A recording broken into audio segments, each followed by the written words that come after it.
Assalamualaikum warahmatullahi wabarakatuh.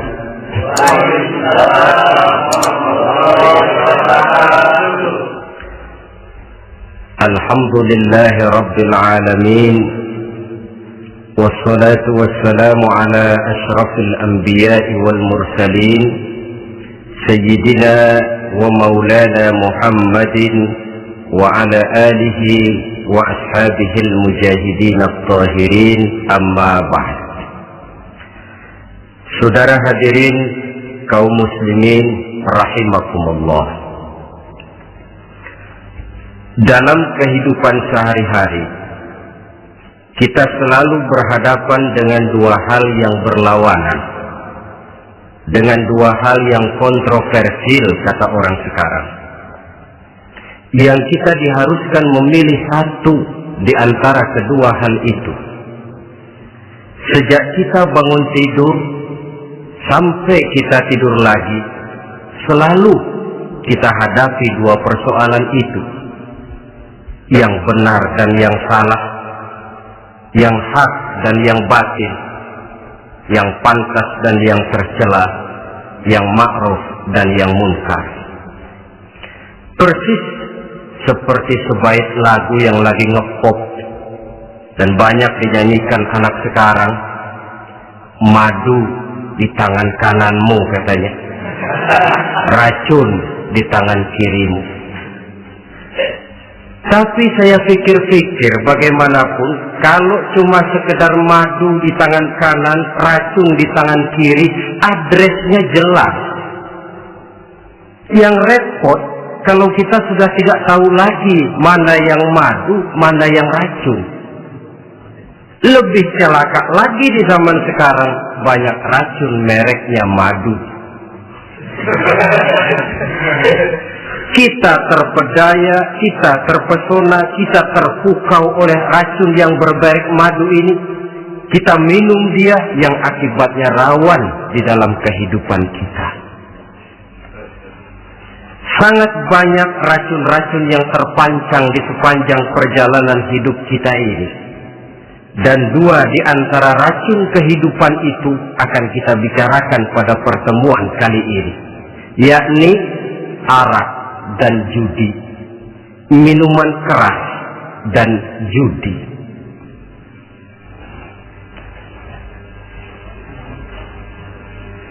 Sebagai yang kita maklum bahwa Islam bertujuan memelihara kemuliaan manusia yang diciptakan fi ahsani taqwim, dalam bentuk yang paling sempurna. Arak atau minuman keras jelas merupakan hal yang merusak dari berbagai aspek kehidupan, entah kesehatan tubuh, entah pertumbuhan akal, ketentraman rumah tangga, ketentraman masyarakat, bangsa dan negara. Cobalah sejenak kita adakan penyelidikan. Kalau masuk kita ke dalam penjara, melihat sel-sel di sana, berapa banyak yang mendekam di sel karena urusan minuman keras. Masuk kita ke rumah sakit, berapa banyak yang dirawat akibat minuman keras, akibat stres yang dialaminya. Berapa banyak rumah tangga berantakan, berapa banyak pembunuhan terjadi, pemerkosaan terjadi akibat daripada minuman keras ini. Yang paling ironi kalau dia sudah menyerang anak-anak muda kita.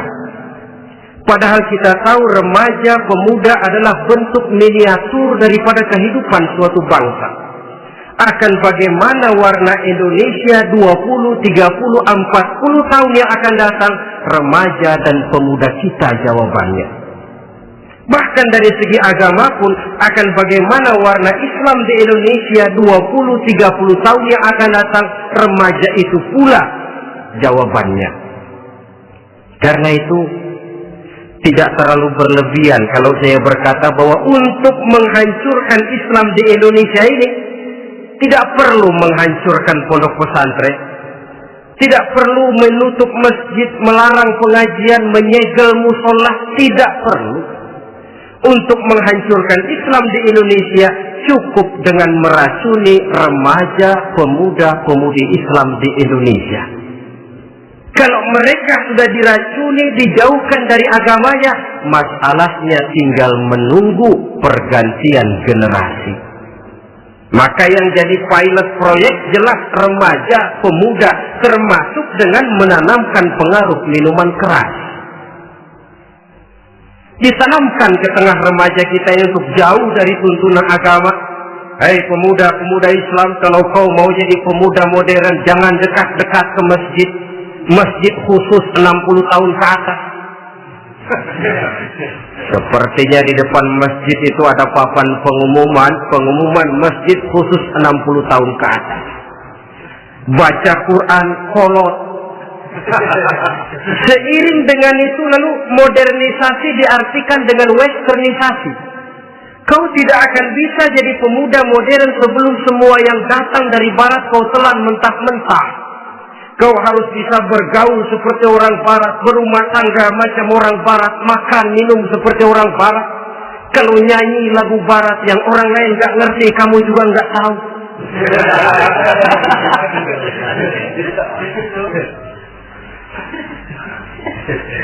Anutlah itu free love yang pada gilirannya akan mengarah kepada free sex alias samenleven. Hisaplah itu ganja, morfin, narkotik. Jikalau sudah terlena kita dengan itu, maka kehancuran suatu bangsa sesungguhnya sudah dimulai. Penyakit minuman keras ini bukan cuma penyakit zaman ini. Masyarakat yang dihadapi oleh Rasulullah Shallallahu Alaihi Wasallam 14 abad yang lalu juga masyarakat yang kemaruk dengan minuman keras. Arab jahiliyah kalau sudah minum arak mabuk, tidak cuma minum, dia mandi pakai arak. Sistem pendidikan yang disampaikan Islam bijaksana. Mula-mula diberikan gambaran bahwa arak itu walaupun ada manfaatnya tapi ada bahayanya, dan bahayanya jauh lebih besar daripada manfaatnya. Tahap kedua diberikan pesan jangan mendekati sholat dalam keadaan mabuk. Padahal sholat 1 hari 1 malam 5 kali, artinya makin jauh saja dia dari arak itu. Pada saat kondisi iman sudah memungkinkan, barulah turun vonis bahwa arak itu najis, perbuatan setan, jauhi.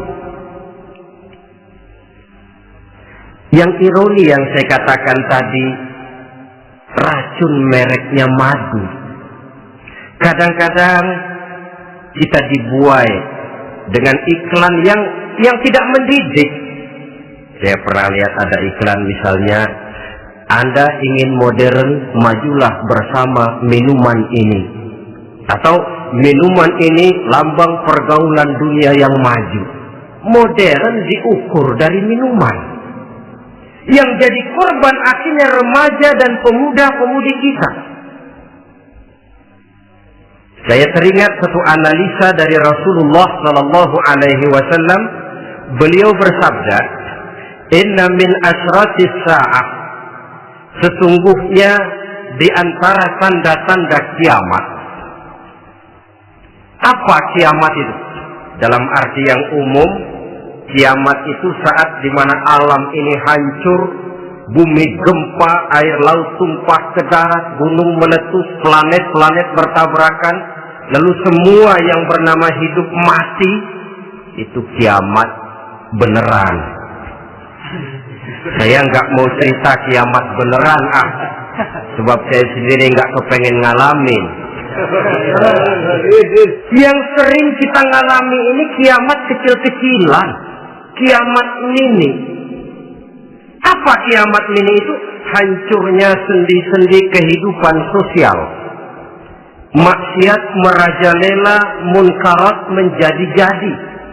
Yang ma'ruf dianggap munkar, yang munkar malah menjadi ma'ruf. Yang salah disanjung-sanjung, yang benar dicaci maki. Tuntunan dianggap tontonan, tontonan malah jadi tuntunan. Kan kiamat kalau sudah begitu. Pencungkiran nilai.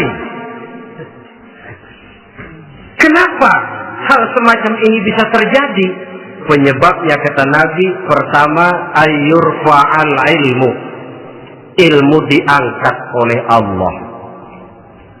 Bagaimana cara Allah mengangkat ilmu dan apa maksudnya itu?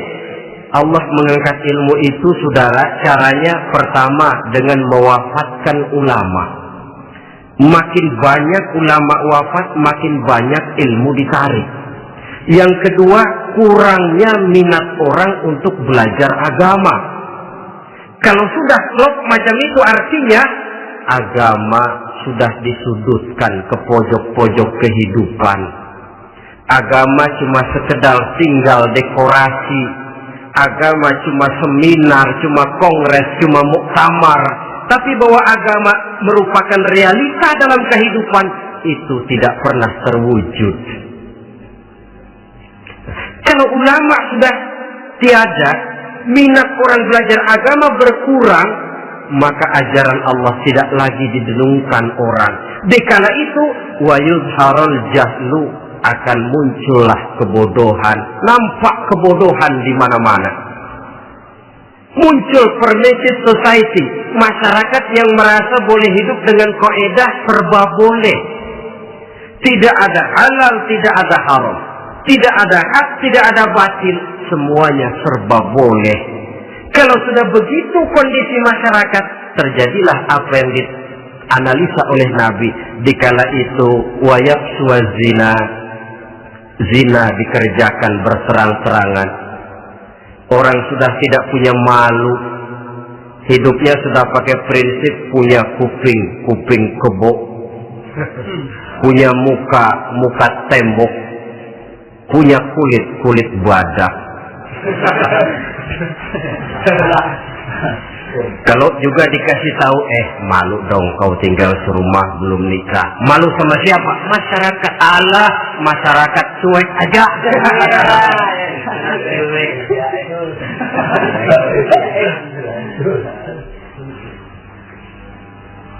Bukankah realita kalau kita ikuti surat-surat kabar, berapa banyak sudah gadis-gadis bergelimpangan jadi korban? Berapa banyak bayi-bayi yang lahir ke alam ini tanpa harus tahu kemana dia mesti manggil bapak, yang akhirnya mengalami keterakisan, dimasukkan ke dalam kantong plastik, dibuang ke tempat sampah. Kalau itu sudah terwujud, muncul efek negatif yang kedua, wa yushrabal khamr, arak, minuman keras jadi kebanggaan. Anak muda belum nyohor kalau belum bisa mabuk. Yang nggak mabuk dianggap kolot. Kampungan loh. Bikin malu baru kena segelas aja udah miring. Cengeng. Temen kita hebat sampai nyungsep di got. Yang nyungsep hebat. Ya, kalau cuma yang hancur kehidupan pribadi. Tapi kalau sudah menyangkut masa depan, yang berarti masa depan suatu generasi adalah merupakan masa depan daripada suatu bangsa. Begitu kerasnya Islam ini melarang minuman keras, sampai bukan cuma sekedar meminumnya saja yang diharamkan, tetapi juga dilarang mengimportnya, memproduksinya, membuka warung yang menjual minuman keras atau bekerja di tempat penjualan minuman keras. Ada juga yang nyerempet-nyerempet, Pak, kalau sedikit kan nggak apa-apa, nggak mabuk ini. Nah, saya ingatkan hadis Nabi diriwayatkan oleh Imam Ahmad, Abu Daud dan Turmuzi. Nabi bersabda, ma askar kasiruhu faqaliluhu haramun. Apa yang banyaknya menyebabkan mabuk, sedikitnya pun tetap haram hukumnya. Memang barangkali mungkin ada manfaatnya, tetapi bahayanya jelas lebih besar ketimbang manfaat yang bisa timbul daripada jenis minuman keras itu sendiri. Dalam hadis lain Nabi pesankan, man kana yu'minu billahi wal yawmil akhir fala yaq'udu ala ma'idatin taduru 'alaiha al-khamru. Siapa yang beriman kepada Allah dan beriman kepada hari akhirat, jangan dia duduk di dalam satu pertemuan yang di dalam pertemuan itu diedarkan minuman keras. Masuk ke dalam lingkungan macam itu saja tidak diperkenankan. Kenapa? Asyariku fi syarri syarrun. Bersekutu dengan kejahatan, jahat juga hukumnya. Semalam kamu mabuk ya? Enggak, temen. Saya cuma ngebeliin aja kok. Apalagi ngebeliin.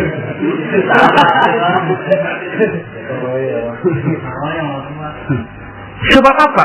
Dalam keadaan mabuk, orang tidak lagi bisa berpikir secara logik. Daya kontrol hilang, artinya perbuatan sudah tidak terkontrol lagi. Yang pertama. Yang kedua, IQ tidak akan tumbuh dan berkembang secara normal seperti yang kita harapkan. Yang ketiga, harga diri akan runtuh hancur di tengah masyarakat.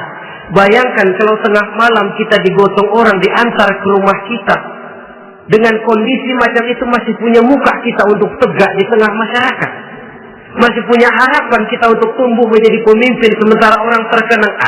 Ini kan yang kemarin malam gua gotong, dia lagi mabuk.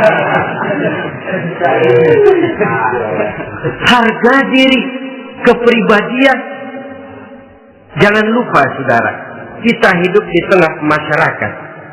Masyarakat itu punya hukum yang tidak tertulis, tapi lebih kuat dan lebih kejam daripada hukum tertulis. Orang bilang, sekali arang tercoreng di dahi, seumur hidup orang akan tetap ingat. Makanya Rasulullah dalam hadis memberikan tamsil untuk adik-adik remaja muslim ini, masalul mu'min kamasalin nahli. Perumpamaan orang yang beriman itu persis seperti tawon. Mentalitas orang mukmin persis tawon. Apa mentalitas tawon? Kalau kita ngaji bab tawon, kita renungi apa keistimewaan tawon. Saya lihat-lihat, ternyata tawon itu punya 4 keistimewaan. Pertama, tawon itu yang dihisap selalu saripati bunga. Bagus makanannya. Belum pernah tawon keliru makan. Saya belum pernah dengar kok ada tawon makan tahu.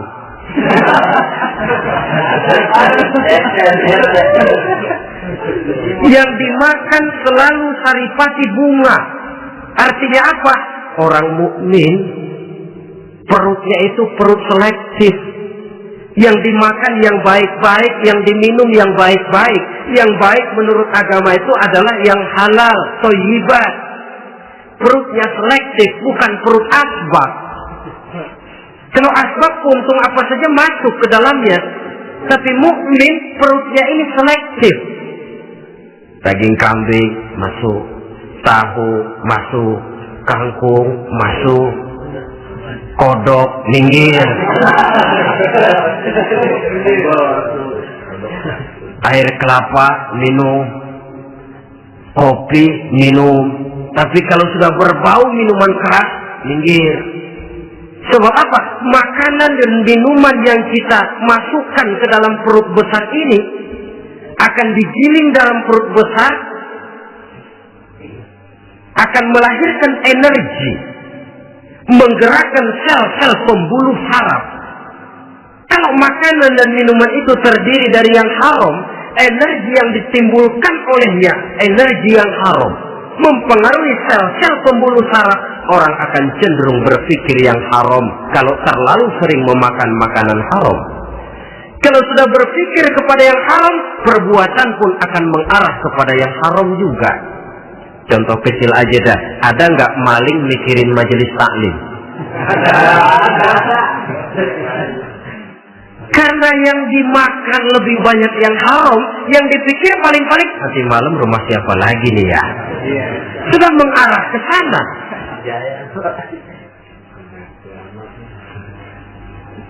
Saripati bunga yang dimakan tawon itu. Lalu tawon yang kedua saya lihat yang dikeluarkan selalu madu. Artinya apa orang mukmin itu? Kalau dia berkata, perkataannya mengenakan orang. Kalau dia berbuat, perbuatannya membawa manfaat bagi orang. Kalau kakinya melangkah tentu ke tempat yang ada gunanya. Yang dikeluarkan madu, bukan racun. Indah tawon itu. Yang ketiga, tawon saya lihat, kemanapun dia hinggap, tidak ada dahan patah. Artinya apa? Orang mukmin dimanapun dia tinggal, kemanapun dia pergi, pantang jadi biang kerok buat lingkungannya, pantang menimbulkan kerusuhan dan keonaran. Tidak ada cabang patah dimanapun tawon hinggap. Tapi juga yang keempat, saya lihat-lihat tawon itu jangan coba-coba diusik. Satu kali dia diusik, kemana orang lari? Nyilem masih ditungguin. Tawon. Tapi kalau nggak diusik, nggak ada tawon usil ke pasar nyariin orang. Ketika dia diusik, inilah saatnya saya harus mempertahankan kehormatan diri saya. Dia pun bangkit. Artinya apa? Orang mukmin tidak boleh nyari-nyari musuh, tapi ketemu musuh tidak boleh lari. Musuh jangan dicari, bertemu pun jangan lari. Mentalitas orang mukmin seperti tawon, yang dimakan baik, yang dikeluarkan baik, kemana dia tinggal tidak menimbulkan keonaran buat masyarakat, tapi juga sanggup menjaga dan mempertahankan kehormatan dirinya.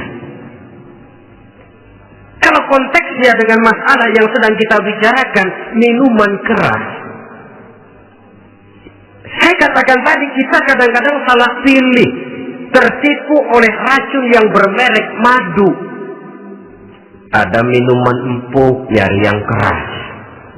Salah pilih. Ketahuan orang bikin pel buat anjing, manusia yang nelen. Akhirnya miring kayak anjing. Saudara, mari kita renungi An-Nisa ayat 140. Allah Subhanahu wa ta'ala mengingatkan, "Qad nazzala 'alaikum fil kitab an idza sami'tum ayati Allahi yukfar biha wa yustahza'u biha fala taq'udu ma'ahum hatta yaqudu fi haditsin ghairi innakum idzam misluhum." Sungguh kata Allah, telah diturunkan kitab Al-Quran ini kepada kamu, yang apabila kamu dengar ayat-ayat Allah itu diingkari orang, diejek-ejek orang, fala taqudu ma'ahum, jangan kamu duduk bersama orang-orang semacam itu. Bagaimana mengejek ayat-ayat Allah? Misalnya, tahu kalau minuman keras itu diharamkan, tapi masih minum juga, itu kan mengejek ayat namanya. Duduk di majelis semacam itu dilarang oleh Quran. Kenapa? Innakum idzam misluhum.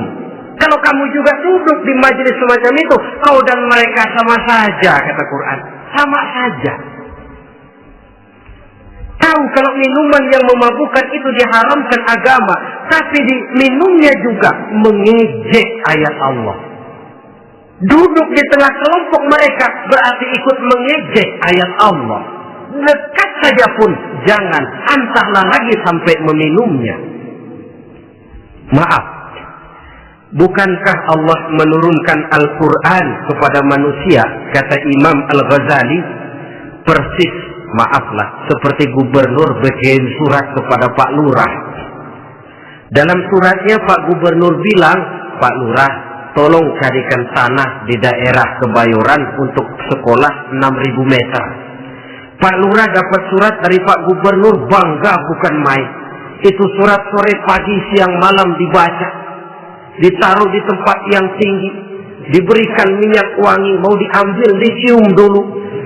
Dibawa dengan penuh hormat dan hati-hati. tapi tanah yang dipesan Pak Gubernur tidak dicari-cariin. Penghargaan macam apa ini? Nanti Gubernur cek, Pak Lurah, siapa? Sudah terima surat saya? Sudah Pak, sudah. Bagus. Lalu bagaimana? Aduh Pak, surat Bapak sore pagi siang malam saya baca. Bagus. Apalagi Lurah? Surat Bapak saya taruh di tempat yang tinggi Pak. Saya pakai minyak wangi. Mau saya ambil, saya cium dulu. Saya bawa dengan penuh hormat dan hati-hati. Bagus Lurah, kau memang hormat sama atasan. Cuman Lurah, tanahnya udah dicariin belum? Nah yang itu belum tuh Pak. Belum. Kata Gubernur, bagus Lurah, besok berhenti lo ya.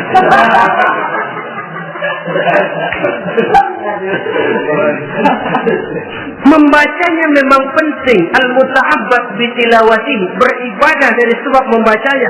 Tapi setelah kita baca, kita tahu isinya, what next? Mau apa kita dengan isinya itu? Jangan yang kita baca kita injak-injak. Itulah ironinya, bagaimana Quran itu mau membawa keberkahan dalam hidup ini. Kalau yang kita baca sering kita injak-injak. Dalam kehidupan kita baca ayat wa ahallallahu al-bai'a wa harrama riba. Allah halalkan jual beli, Allah haramkan riba, tapi renten ditelan terus.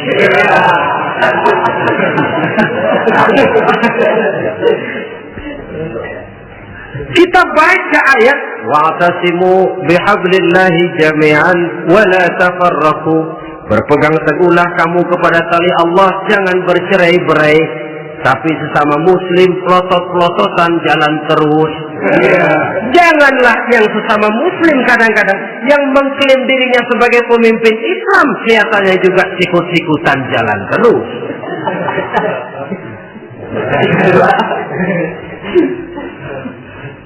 Sehingga tidak heran kalau orang bilang di bawah ngamalin ayat kursi sudah sampai di atas ayat hilang, tinggal kursi saja yang diamalin.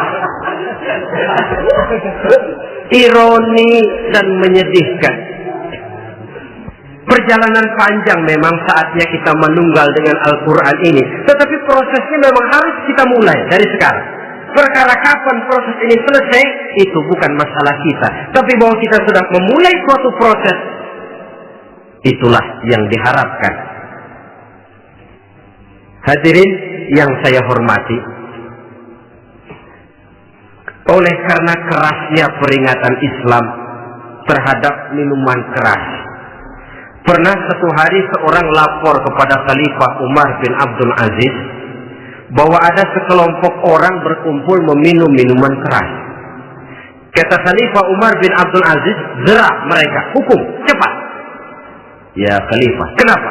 Di tengah mereka ada juga orang yang Ramadan biasa puasa. Begitu, iya, yang biasa puasa duluan hukum. Kenapa?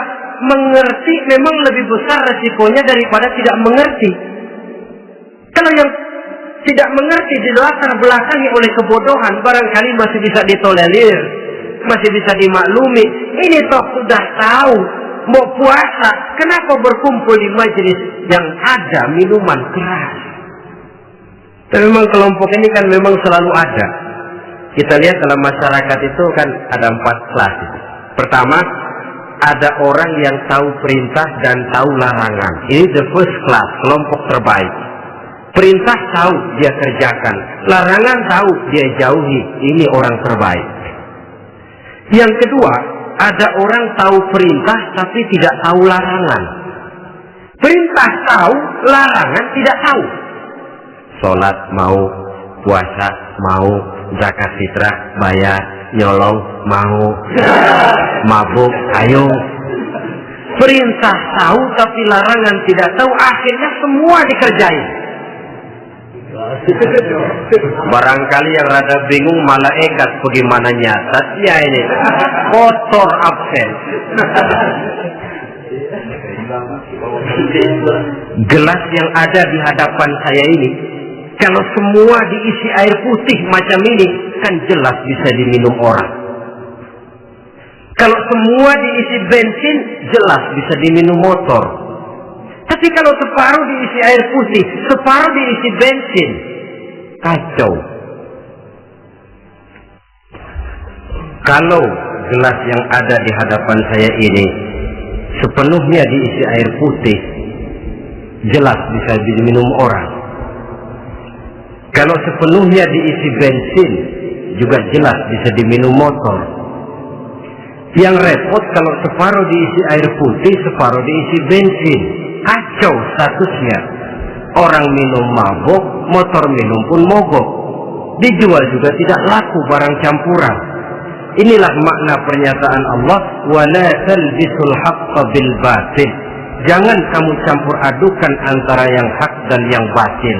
Perintah dikerjakan, larangan pun dikerjakan juga. Kelompok ketiga, ada pula manusia yang tahu larangan tapi tidak tahu perintah. Larangan tahu tapi perintah tidak tahu.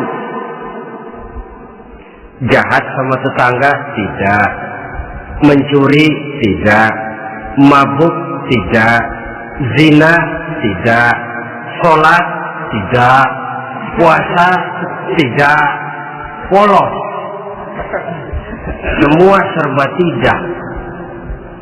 Dan yang terakhir, kelompok keempat, perintah tidak tahu, larangan pun tidak tahu. Ini masuk kelompok makhluk gratis.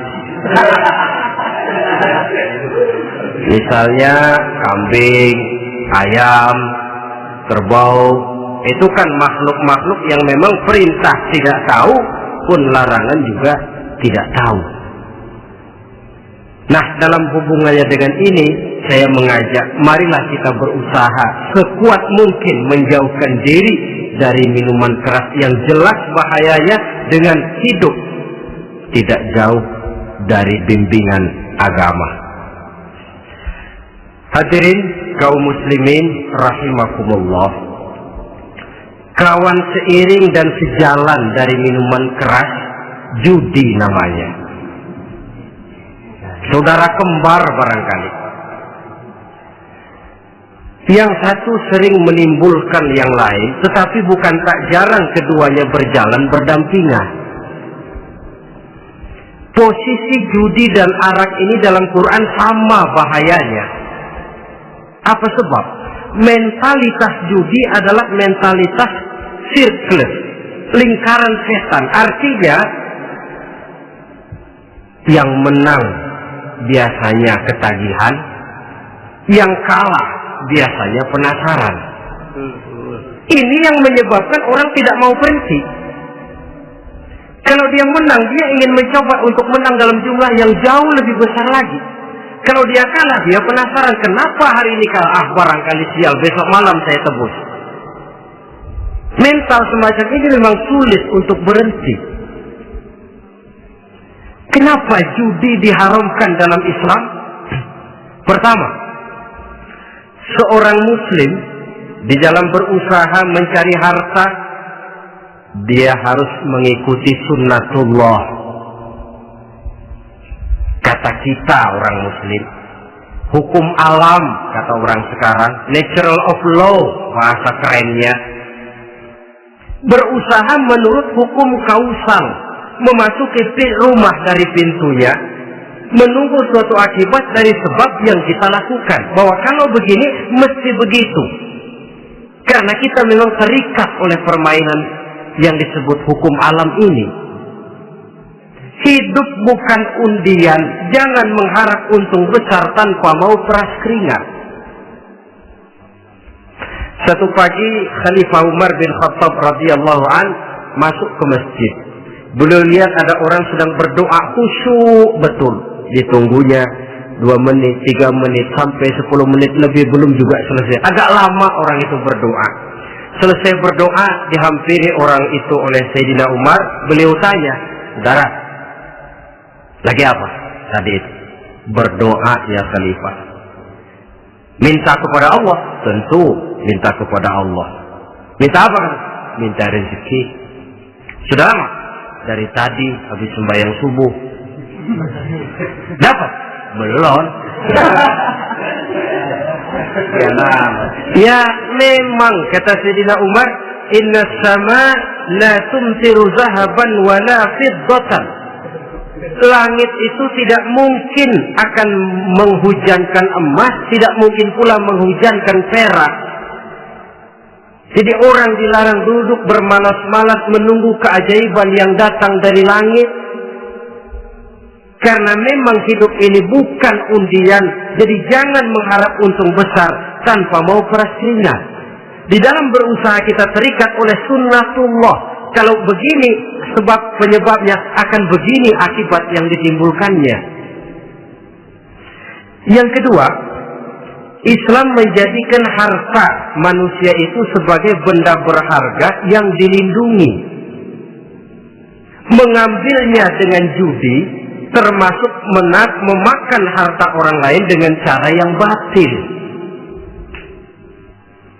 Yang ketiga, judi itu sendiri dapat menimbulkan permusuhan dan pertentangan antara para pemain itu sendiri. Meskipun kelihatannya kompak duduk dalam satu meja yang saling berhadap-hadapan, yang kalah kelihatannya pasrah, tetapi kan itu cuma kulit permukaan. Batinnya bagaimanapun juga yang kalah itu tetap mendendam. Sedangkan yang kalah di samping mendendam juga mengomel, mencaci mungkin ya lawan bermainnya, ya mungkin juga dirinya sendiri. Dan yang keempat, judi itu merusak aktivitas hidup, membuat orang membuang waktu dengan tidak terasa, dan yang pada gilirannya melupakan orang kepada tanggung jawab. Wah, kalau sudah memegang kartu, konon kabarnya, saya sendiri alhamdulillah belum pernah, lupalah orang anak, lupalah orang kepada istri, lupalah orang kepada tanggung jawab. Waktu pun berlalu tanpa terasa. Apalagi kalau sudah diiming-iming oleh gambaran akan memperoleh keuntungan yang besar. Termasuk di dalam judi itu undian, apapun namanya. Yang usaha keagamaan ini seharusnya tidak dipermudah, walaupun dengan embel-embel dana kemanusiaan, sumbangan sosial. Dan saya tidak begitu yakin, saudara, bahwa bangsa Indonesia ini sudah begitu menipis rasa kemanusiaannya, sehingga untuk berlaku sosial mesti diimbangi dengan hadiah sekian juta rupiah. Saya tidak percaya bahwa umat Islam di Indonesia sudah begitu tipis rasa kasih sayangnya kepada sesama, sehingga sulit mengeluarkan bantuan kalau tidak diimbangi dengan hadiah yang sekian puluh juta rupiah. Yang saya khawatir apa? Pada gilirannya di negeri ini akan makin banyak penghayal-penghayal kelas berat, tukang ngelamun kelas tinggi, yang hidup cuma ngumpulin jikalau andai kata umpama misalnya orang sudah kemana-mana kita masih menghitung jikalau.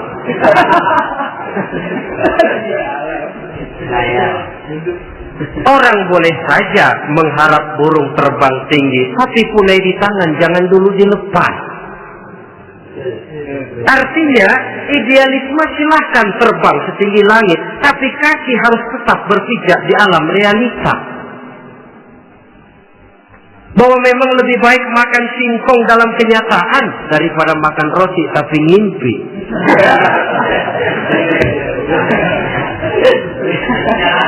Kadang anaknya menangis, Pak minta jajan, ada uang 200 rupiah. Sudahlah sabar, kau jangan jajan, nanti bapak beliin kalau tembus 100 juta nih. Akhirnya yang 100 juta tidak, anak pun kelaparan. Bukankah akan jadi masalah bagi semuanya? Belum lagi rasa sayang kepada harta yang sudah dia miliki, entah itu tanah, rumah, kendaraan. Kalau sudah kadung kala di meja judi, hilang rasa sayang kepada benda itu. Ada rumah-rumahnya dilelang, ada kendaraan-kendaraan jadi taruhan, ada jam tangan pun copot tanpa terasa. Maka berapa banyak rumah tangga berantakan, istri minta cerai, orang jadi nekat merampok, orang jadi nekat mencuri, korupsi kalau dia pejabat. Akibat apa ini? pengaruh yang namanya judi. Saudara kaum muslimin, ma'asyiral muslimin rahimakumullah. Itu sebabnya di dalam surah Al-Maidah ayat 90 Allah menekankan, innamal khamru wal maisir wal ansab wal azlam rijsun min amali syaitan fajtanibuhu la'allakum tuflihun. Sesungguhnya arak, judi, berhala, mengundi nasib itu rijsun. Ya Allah, jarang benar Quran menggunakan kalimat rijsun. Rijsun ini sudah merupakan puncak kekotoran. Bapak moyangnya najis, itu rijsun. Rijsun, kotor. Sudah kotor ditambah pula min amali syaitan, pekerjaan setan. Wajtanibuhu, jauhi. Jangan sampai main, dekat saja tidak boleh, jauhi. La'allakum tuflihun, jikalau kamu mau menjadi orang-orang yang beruntung. Sejarah tidak pernah mencatat ada orang jadi miliuner karena judi. Sejak David Rockefeller sampai Aristotle Onassis, orang-orang kaya top di dunia, mereka kaya bukan karena judi, tapi karena kemauan peras keringat banting tulang, mau memulai sesuatu dari kenyataan yang real di depan mata. Sebab apa? Hidup ini memang perjuangan. Janganlah kita ingin hidup dengan satu prestasi, ingin tetap hidup seperti apa adanya sekarang ini saja, toh kita harus berjuang. Apalagi ingin hidup lebih baik, lebih terhormat, lebih mudah. Hidup perjuangan. Perjuangan berarti pengorbanan. Berani hidup artinya berani berjuang. Berani berjuang maksudnya rela berkorban. Takut berkorban, jangan berjuang. Tidak mau berjuang, berhenti hidup. Itu logika. Dan bagaimanapun saya yakin lebih baik berkorban daripada menjadi korban. Kalau sekarang kita berkorban, peras keringat, banting tulang, berusaha secara sunnatullah untuk menghidupi anak, istri, keluarga, pada satu saat kita tidak akan menjadi korban kebrutalan anak-anak kita sendiri kalau mereka dibesarkan dan tumbuh berkembang oleh hasil yang diperoleh dari meja judi. Ayat 91 Al-Maidah ini lebih memperkuat lagi. Kalau itu arak, judi, berhala, mengundi nasib adalah perbuatan setan, sebenarnya setan mau apa sih? Ayat 91 menegaskan, innama yuridu syaitanu ayyuqi'a bainakumul adawata wal baghdha'a fil khamri wal maisir. Yang dimaui setan itu tidak lain supaya dengan arak dan dengan judi timbul rasa permusuhan, sikap memusuhi, saling marah di antara kamu. Coba, biasanya dalam meja judi sudah loyo, waktu juga sudah berlarut-larut. Yang menang mau berhenti, apa yang kata yang kalah? Berhenti dah, gua cok lo. Enak bener, gua lagi kalah, lu berhenti. Coba, kira-kira kapan akan selesai permainan? Akan timbul permusuhan, akan timbul rasa dendam, kesumat yang ditanamkan oleh setan. Karena memang baik arak, baik judi, baik berhala, baik mengundi nasib, itu semua permainan-permainan setan yang diberikan kepada kita untuk kita ikut andil bermain di dalamnya. Tatkala kita ikut terkena jerat setan, tertawalah mereka. Kenapa? Oh, makin banyak teman saya di neraka.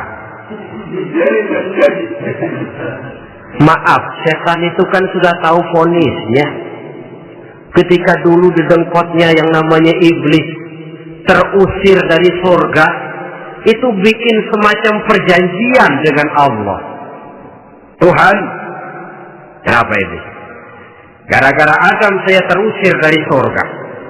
Maka sejak saat ini Adam dan seluruh keturunannya adalah musuh bebuyutan saya. Saya akan gelincirkan mereka dari jalan. Silahkan iblis, goda mereka. Tapi kau tidak akan mungkin bisa menggoda mereka kalau hamba-hambaku itu menjadi hamba yang ikhlas. Hanya hambaku yang ikhlas yang tidak mungkin kamu goda. Yang lain barangkali bisa. Sejak saat itulah iblis memproklamirkan permusuhan, dan dia sudah tahu betul vonisnya neraka. Tugas dia sekarang bagaimana mengumpulkan teman sebanyak-banyaknya ke dalam neraka. Hamba Allah saja yang tidak tergelincir kepada minuman keras dan judi. Hamba Allah yang ikhlas itu bagaimana? Yang ikhlas menjadi hamba Allah dalam arti kata dan perbuatannya memang mencerminkan bahwa dia hamba Allah. Maaf, di zaman sekarang ini kan banyak orang cuma berkata saya hamba Allah mulutnya, tapi perbuatannya membuktikan dia hamba setan, hamba dunia, hamba harta, budak jabatan, budak nafsu. Tidak sesuai antara ucapan dan perbuatan. Sebab itu kata-kata hamba Allah kalau keluar dari mulut manusia itu murah, soalnya ngaku siapapun bisa. Tapi diakui atau tidak, ini yang kita belum tahu. Ada juga orang berdalih, saya kan masang kalau dapat nanti mau nyumbang masjid. Barangkali aja kalau nyumbang masjid disoriin dikit sama Tuhan.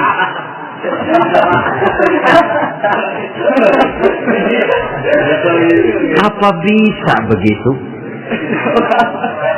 Saudara, kita tidak mungkin mencuci kain dengan air najis. Innallaha thayyibun, kata Nabi, la yaqbalu illa thayyiba. Allah itu baik dan hanya menerima yang baik. Bahwa dalam Islam tujuan yang baik harus dicapai dengan prosedur yang baik. Bahwa niat menyumbang masjid bagus, tapi hasil daripada judi atau undian tidak akan menyampaikan kita kepada tujuan itu. Tidak boleh mencuri kain walaupun niatnya untuk sholat. Kalau nyolong kain niatnya buat sembahyang, dimaafin kali. Walaupun sholatnya sah, mencuri kainnya tetap saja dosa. Islam tidak menghalalkan segala cara untuk mencapai suatu tujuan. Bahwa tujuan yang baik harus dicapai dengan cara yang baik juga. Dan penyakit judi ini juga bukan penyakit baru. Sejak dulu masa jahiliyah judi mereka, saya kira kalau Las Vegas, kota judi Amerika saja barangkali masih kalah dengan cara judi jahiliyah dulu. Mereka kalau sudah judi itu uang. Habis uang, ada punya tanah, pasar, taruhan. Habis tanah, ada rumah, rumahnya di pasar. Apalagi yang ada, ternak unta dipertaruhkan. Harta habis, rumah ludes, kebun binasa, ada istri juga dipasangin. Judi.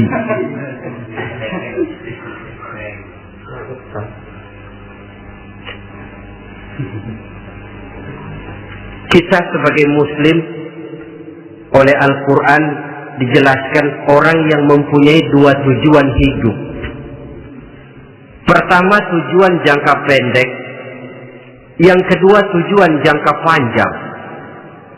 Tujuan jangka pendek dunia dan seluruh isinya. Tujuan jangka panjang adalah akhirat dan ridho Allah.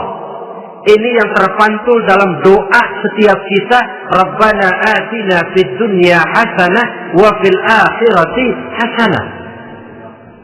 Tercapai tujuan jangka pendek fid dunya hasanah dan tujuan jangka panjang wa fil akhirati hasanah.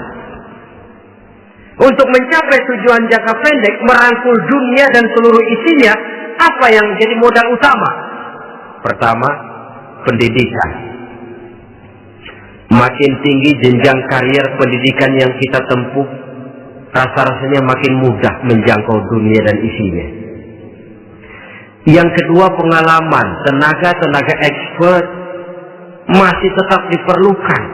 Makin banyak pengalaman, makin mudah menjangkau dunia. Yang ketiga, dan ini ada tapi tidak bisa dijadikan pegangan, faktor nasib, faktor kebetulan ada tapi tidak bisa dijadikan pegangan mutlak.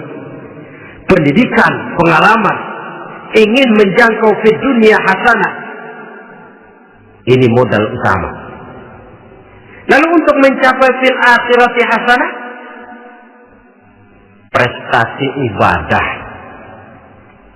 Bagaimanapun tinggi pangkat dan jabatan kita, bagaimanapun banyak gelar kita sandang, tanpa prestasi ibadah, nol besar kita dalam pandangan Allah. Itu sebabnya kita sholat. Jadi tidak beralasan kalau orang ditanya, kenapa sih kamu nggak sholat? Ah, tetangga saya sholat melarat terus. Memang sholat itu bukan untuk mencari uang kok. Kalau ada orang yang rajin sholat, rezekinya kelihatan lancar, itu cuma sekedar persekot. Uang muka, cashnya tetap di akhirat nanti. Efeknya apa? Karena kita punya tujuan jangka panjang, mengharap ridho Allah di akhirat. Cara kita mencapai tujuan jangka pendek dibatasi oleh pertanyaan, Allah ridho apa enggak? Kita cari uang, tapi pertanyaan pokok, Allah ridho enggak cara ini? Kita mengejar kedudukan, tapi Allah ridho enggak dengan cara ini? Ini yang menyebabkan kita lantas tidak lalu menghalalkan segala cara. Yang penting tujuan tercapai cara apapun halal. PKI kan cuma PKI yang berprinsip asal tujuan tercapai cara apapun halal. Dan kita sudah sepakat PKI dan seluruh ajarannya tidak berhak hidup di bumi Pancasila ini. Cuma jangan sekedar PKI-nya dikutuk tapi ajarannya dipakai.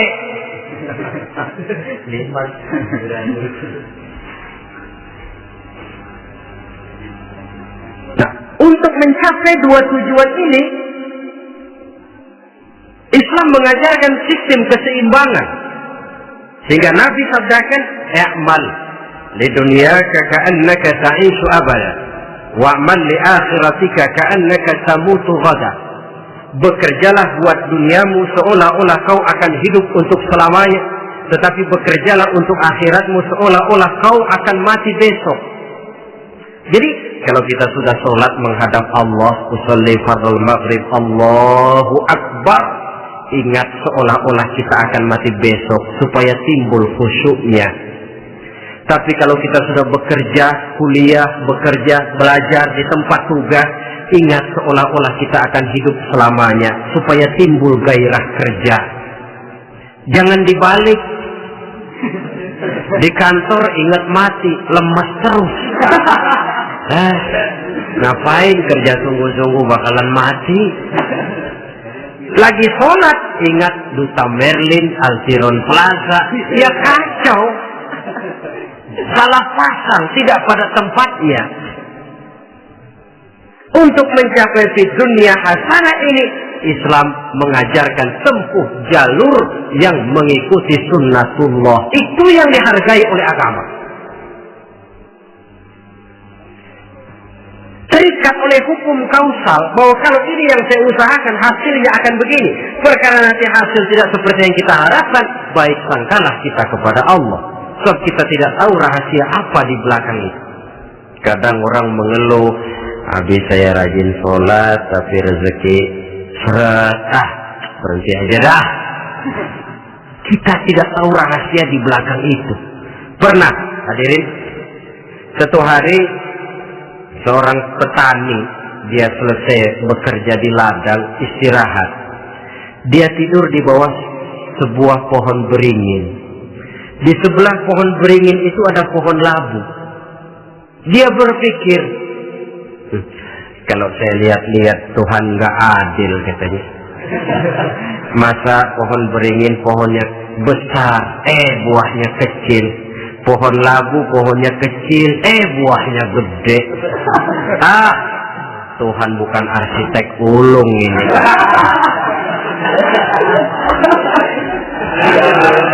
Mestinya supaya enak dilihat, beringin yang pohonnya besar buahnya sebesar buah labu.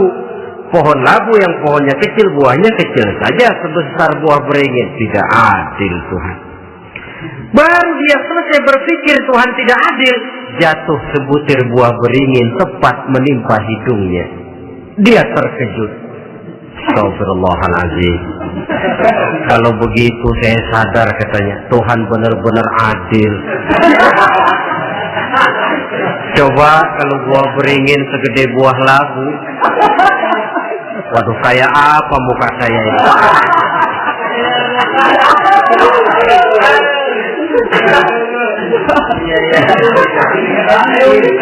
Baru terbuka pandangan matanya setelah berhadapan dengan kenyataan. Baru keluar respek. Allah benar-benar adil. Padahal semenit yang lalu dia masih berkata, Tuhan bukan arsitek ulu. Tapi semenit kemudian setelah berhadapan dengan kenyataan yang real dia hadapi, Allah benar-benar adil.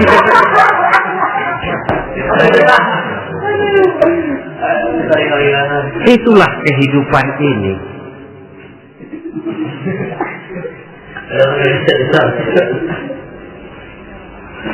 Saudara hadirin yang saya hormati, karena itu baik arak baik judi dua-duanya merupakan bahaya laten yang tidak hanya mengancam kehidupan agama tetapi juga masyarakat, bangsa dan negara, apalagi kalau sudah jatuh kepada generasi penerus. Dan yang bagaimanapun juga saya berpikir sebenarnya remaja, pemuda, pemudi kita cuma korban dari suatu sistem. Sebab ini merupakan tanggung jawab bersama. Ulama mubalik macam saya paling wewenangnya cuma ngomong. Yang punya SK untuk memberhentikan pabrik minuman keras itu kan Menteri Perindustrian. Tangan-tangan eksekutif. Sehingga kalau Nabi katakan, Man ra'a minkum munkaran falyughayyir biyadihi wa illam yastati' fa bilisanihi wa illam yastati' fa biqalbihi. Apabila salah seorang kamu melihat suatu kemunkaran, termasuk minuman keras dan judi di dalamnya, rubah itu. Dengan cara apa? Kalau kau mampu dengan tangan, artinya power, kekuatan. Kalau dengan tangan tidak mampu, ini orang kalau gue pukul gue yang melintir nih. Umpamanya, fabilisan nih, dengan lidah ngomong. Mas, saya senang sampean tinggal di sini, kampung kami tambah warga, tapi tolonglah jangan bawa pengaruh yang tidak baik. Kalau ternyata bicara pun tidak berani, fabiqalbi, cukup dalam hati, sekurang-kurangnya tidak ikut membenci kemungkaran dalam hati, itulah kadar iman yang paling lemah. Ini secara umum. Tapi kalau hadis ini kita mau adakan semacam, katakan description of job, bahasa kerennya, kita adakan pembagian tugas. Siapa yang harus merombak kemungkaran dengan power? Penguasa, pemerintah, sebab dia punya aparat. Siapa yang merombak kemungkaran dengan lidah? Ulama, kiai, mubalik, ngomong. Siapa yang hanya merubah kemungkaran dalam hati? Kita umumnya rakyat lemah ini, yang mau ngomong gak berani tapi hati pegel. Nah, kalau sudah ada pembagian tugas semacam itu, insya Allah masing-masing akan berjalan pada relnya, dan pada akhirnya selamatlah kita, bangsa Indonesia, umat Islam pada khususnya, dari bahaya, baik bahaya minuman keras maupun bahaya judi. Menyelamatkan bangsa dan yang lebih lagi menyelamatkan masa depan kita. Sekianlah saudara pertemuan kita pada saat ini. Mudah-mudahan ada manfaatnya. Terima kasih atas segala perhatian. Mohon maaf atas segala kekurangan. Usikum wa nafsi bitaqwallah. Wassalamualaikum warahmatullahi wabarakatuh.